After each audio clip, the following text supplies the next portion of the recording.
Welcome to the Explainer. You're probably watching this on a phone or a laptop, right? Well, have you ever stopped to think about how that device actually got to you? It's an amazing story that involves a surprisingly simple metal box, a revolutionary idea, and a complete reshaping of our world. Today, we're going to unpack the incredible history of multimodal transportation. Seriously, just take a look around you right now. That phone, the coffee in your mug, the shirt on your back, every single one of those things has been on an incredible journey.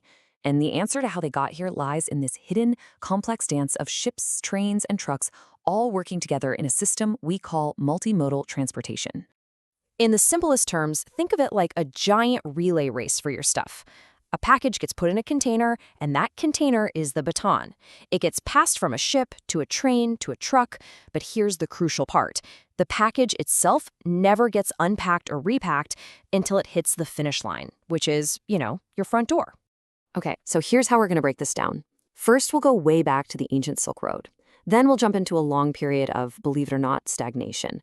After that, we'll see the first sparks of a revolution, meet the one man whose big idea changed absolutely everything, and finally, we'll explore the modern logistics network that his idea created. So let's rewind the clock, way, way back. Long before the first container ship ever set sail, ancient civilizations were already trying to figure out how to move things across huge distances. And their first real masterpiece? The Silk Road. This was really the original blueprint for global trade. Just try to picture it. Massive caravans of camels carrying shimmering silks all the way from China, and ships moving precious stones from Afghanistan. This was the original multimodal system. It was this vibrant, sprawling network that connected continents for thousands of years. But when new sea routes were discovered, this ancient system started to fall apart, which set the stage for a totally new era. Now, you'd think that with the end of the Silk Road, we'd see this huge burst of new transportation ideas, right? Wrong. Instead, the world entered this incredibly long period of, stagnation. For almost 300 years, the way we moved things around was just stubbornly stuck in the past. Historians actually call this the Great Stagnation. And yeah, ships got bigger, for sure, but the fundamental way we moved goods, especially over land, just didn't really change. It's almost like the world kind of forgot how to innovate on getting things from point A to point B. It's wild. And get this. For centuries, the absolute fastest, most efficient way to move stuff across land was still a horse-drawn carriage. A horse. I mean, just try to imagine building a global economy on the back of a horse. It was impossible. The world was practically screaming for a better way. And then, boom, the Industrial Revolution. It finally broke the spell. With all this new steam-powered tech and a massive growing demand for goods, people started tinkering. They started experimenting with new ways to move things more efficiently. The old days of loading everything piece by tedious piece were numbered. You started seeing these little sparks of genius popping up all over. In England, railways were using these basic boxes to move coal from a train to a ship. Over in the US, they were literally loading entire farm wagons onto flatbed trains. These were all really crucial steps, but they were happening in their own little bubbles. The world was still missing a single universal language for logistics. But this was a huge leap forward. In 1926, Britain's Southern Railway did something amazing. They offered a service where, for the very first time, a single container could go all the way from the seller's warehouse to the buyer's without ever being opened. That idea of door-to-door service, it was revolutionary, and it laid the groundwork for everything we have today. So things were happening, but all these early experiments had one massive flaw. It was like they were all speaking different languages. A British container wouldn't fit on an American train. A Canadian ship couldn't carry a French box. The world desperately needed a universal translator for moving stuff.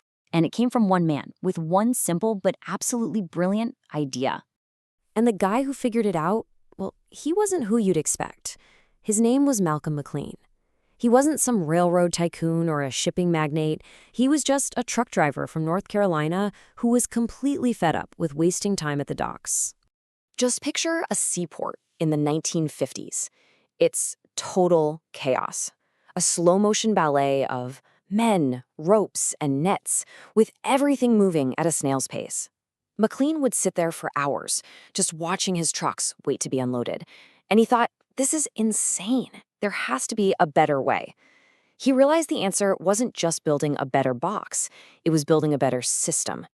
And so, he did it. He put his money where his mouth was. He sold his successful trucking company, bought a couple of old ships, and on April 26, 1956, his ship, the Ideal X, set sail from New York to Houston. On its deck were 58 identical steel boxes. That voyage kicked off the modern era of global trade. And this quote really gets to the core of his genius. See, it wasn't just about the box itself. It was the system he built around the box. He created a world where everything, the cranes, the truck chassis, the ships, the trains, was designed to fit that one single standard container. It was such a simple idea, but its impact was, well, profound. And once that system was in place, McLean's idea took off like a rocket. The efficiency, the cost savings, they were so massive that the entire world's economy quickly started to reshape itself around this one simple concept. The impact was just staggering. Before the container, it cost about $6 a ton to load a ship by hand. After, 16 cents. Just let that sink in. 16 cents. Suddenly, the cost of moving goods anywhere in the world absolutely collapsed. The planet became a much, much smaller place. And this changed everything. Because shipping was suddenly so cheap, a company could design a phone in California, get its parts made in 5 different countries, and have it assembled in a 6th, all without breaking a sweat. The global supply chain, something we totally take for granted today, was born from that humble steel box. So the next time you pick up your phone or drink a cup of coffee, just take a second to appreciate the incredible, invisible journey that it's been on. A journey that was made possible by one simple steel box, one man's brilliant idea, and a total transformation of how we move things around our world. The shipping container was, without a doubt, the great disruptor of the 20th century. So that leaves us with a final thought, right? What's going to be the great disruptor of the 21st? Automated drone delivery? Fleets of self-driving trucks? Or is it going to be something we haven't even dreamed of yet?